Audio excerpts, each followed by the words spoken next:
All right, this is part 2 of the Versys 300X Kawasaki, and the first one was in a parking lot. I mean, man, this really sucks. But this is it's true where it really comes in operating really nicely. So this is Pobrecito and the rolls, and Four Peaks is over there. That's Four Peaks right there. So this is where this motorcycle does really well. Again, if you're going to keep it as a street bike, which is a really good street bike, just put on street tires and have at it. Good gas mileage, very reliable, very nimble, very high utility.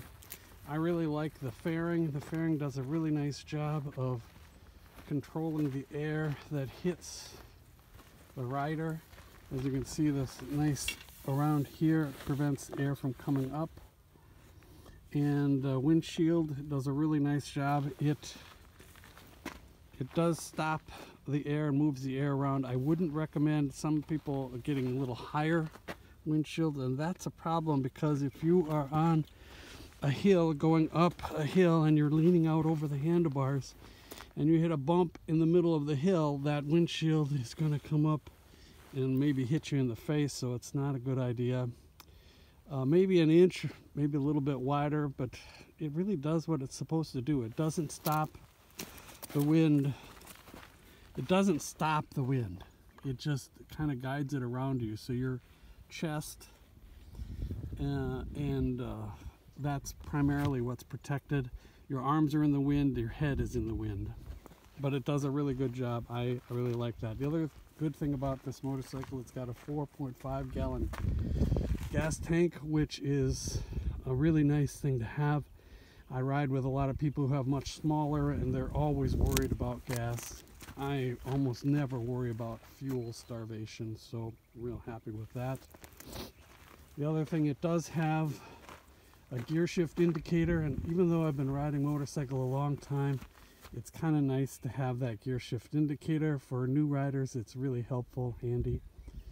The other thing the instrument panel has that really is accurate is the fuel gauge. Fuel gauge is really accurate. It actually, the instrument also shows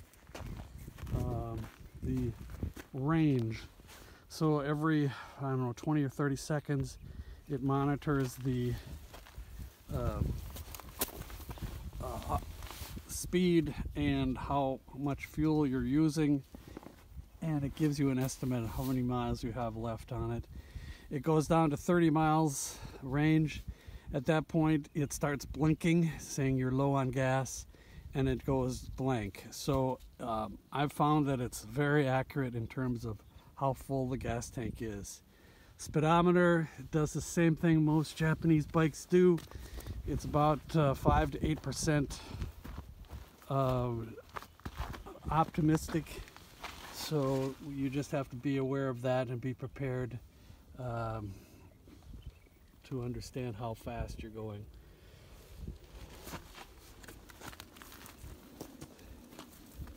Now, I think it's a good idea.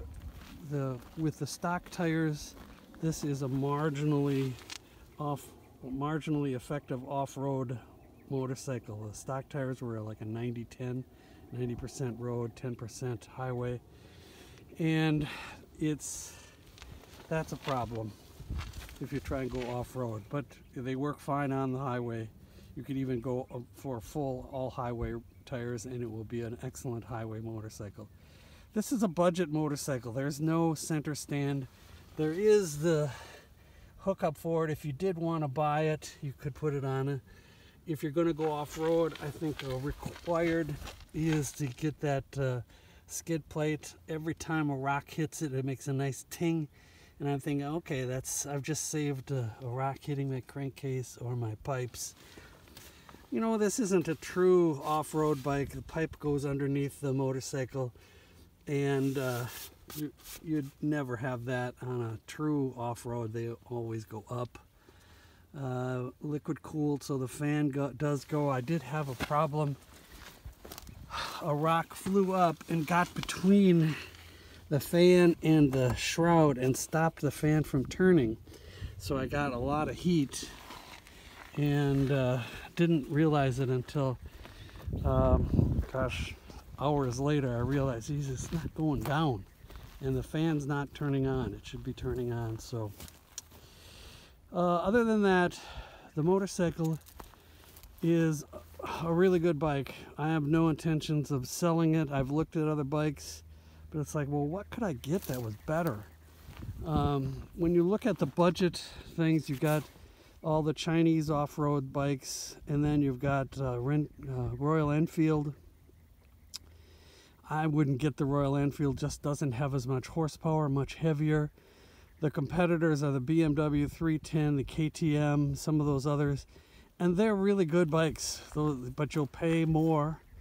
You'll get what you pay for. This is a really good budget motorcycle, and it does everything that you'd expect it to do. It does it. So very reliable, 13,800 miles on this thing, and it always starts. It's quiet. It's fairly comfortable for what you get.